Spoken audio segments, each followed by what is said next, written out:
Okay, today I want to show you how I got my U.S. Coast Guard Captain license in 21 months from May 2016 to January 2018.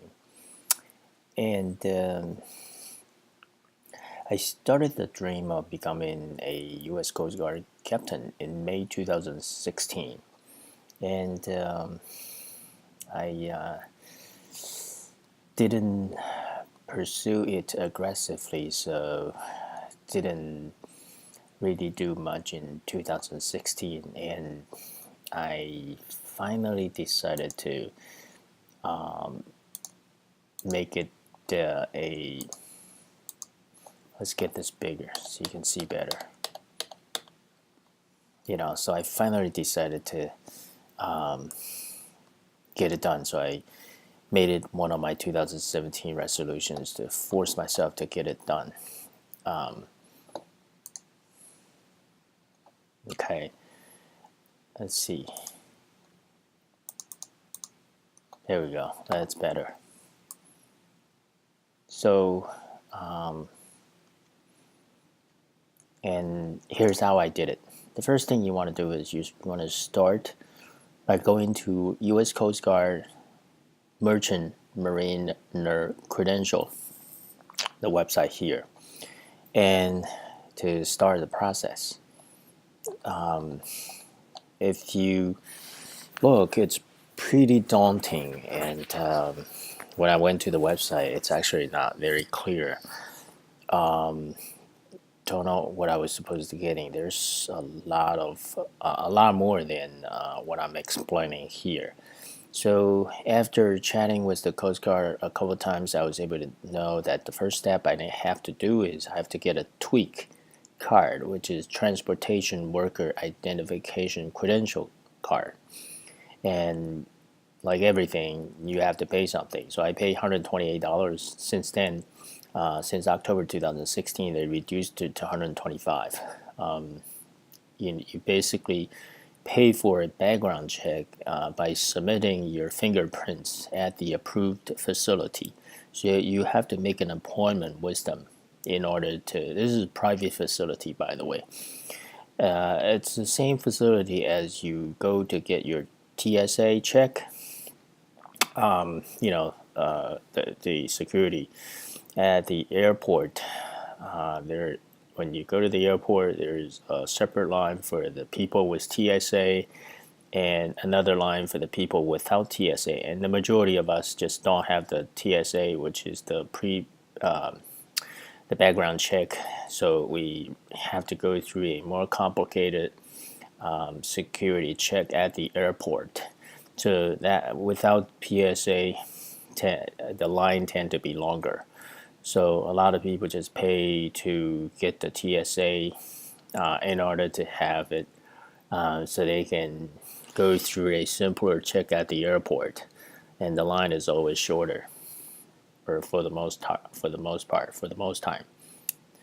And second thing is you have to pay $145 to apply to apply for the original officer, which is $100, and plus another $45 for the issuance of this officer certificate.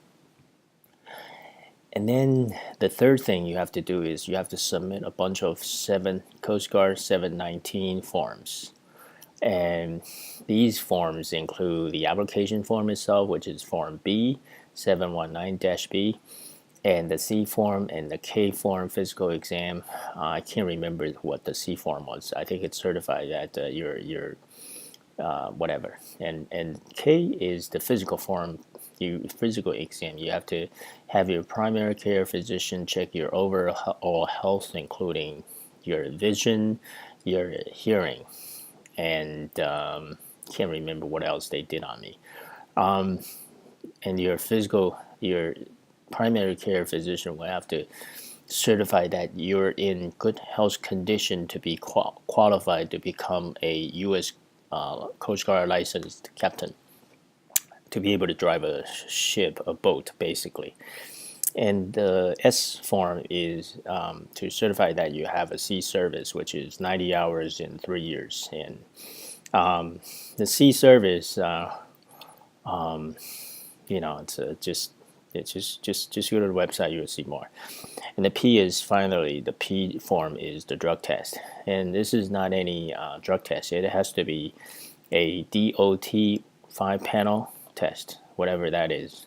No idea. But you just go to a certified, the SAMHSA accredited lab and sign, and the results will have to sign by a medical review officer, basically saying you don't have any drugs in your body. And then you have to pay $80 for the drug test. I think I paid $80. I don't remember, and $60 for the physical exam. And your primary care physician may charge you more, charge you less. Who knows? And then you need to take a Coast Guard certified first aid and CPR training. Get a certificate for the training. This may not be free. This may be, I don't know how much. Typical, it's about $50-$60, or maybe even more. So those are the couple of things you need to do.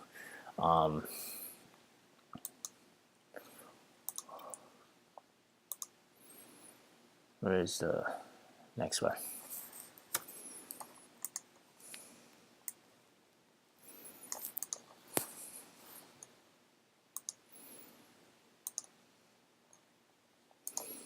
Okay, and next thing is I submitted all this document.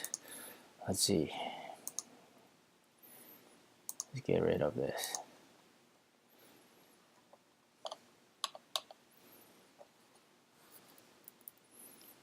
And on January 4, 2018, I finally bought an online course. It's called Captain in a Box from marinerslearningsystem.com in Princeton, New Jersey. Study for a month intensely. Well, before that, I tried to study on my own and try to take the Coast Guard exam at the regional office, but then the material was just overwhelming. So I decided to, purchase an online course to help me study through the exam. And like I said, I bought it on January 4th, 2018, studied intensely for a month, and then I took the Coast Guard exam yesterday and passed it with flying color. My total cost was less than $1,000. The most expensive part of my cost was to pay for this online exam. This online this exam. Let's go there. Let's close this. Where is it?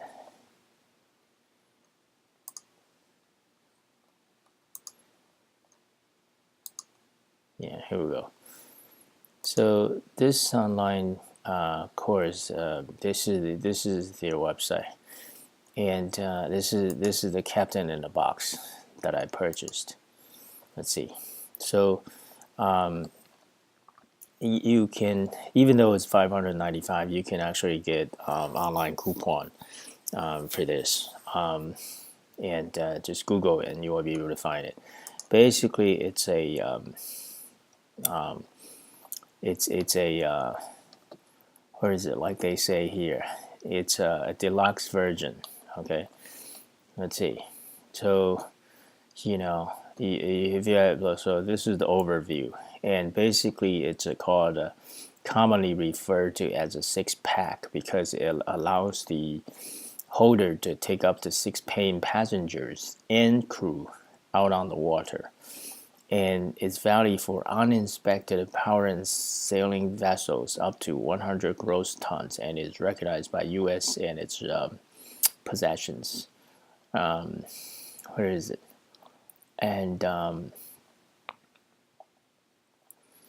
you can also, in addition to that, you can also take this exam, which is called Assistant Towing Endorsement, and then you will be able to commercially assist towing for a fee, that may be aground, disabled, or out of field.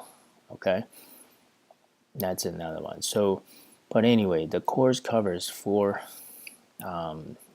subjects: navigation rules, and then the chart plotting, and then the characteristics of weather system, and the life-saving equipment and safety.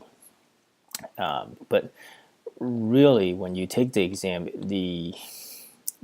modules are only 4 of them, which is the rules of the road, 30 question. You have to score 90% or better, which you can only do 3 wrong. And the plotting, only 10 questions. You need to pass 70% and only 3 allowed wrong. And the navigation general and the deck general and safety, 60 questions. 20, 60, and 70, 70, and 6 and 18. All out of these 4 exam modules, plotting 10 exam. This is the hardest one. This you need to use hand tools like parallel rules, like what do you call that? The parallel rules and the divider. To calculate the set and drift, the direction of your boat, and the current, speed of the current and your boat. You need to be able to plot your course of your boat. You need to be able to find your boat on the chart, on the map. So it's kind of challenging, and there are only 10 questions because they're hard, and you're only allowed 3 to be wrong. So it's most people fail this part. The other one that's easy to fail is the rules of the road. This 90% is actually a very high minimum requirement, so it's not easy to pass this. Subscribe for my next video. I'll show you my tips how I was able to use their great material and pass my test. Let's see here. I have some test information here. So what you need to know about testing, let's see. If you fails 1 or more and stuff, it's anyway. So let's see. So a lot more stuff.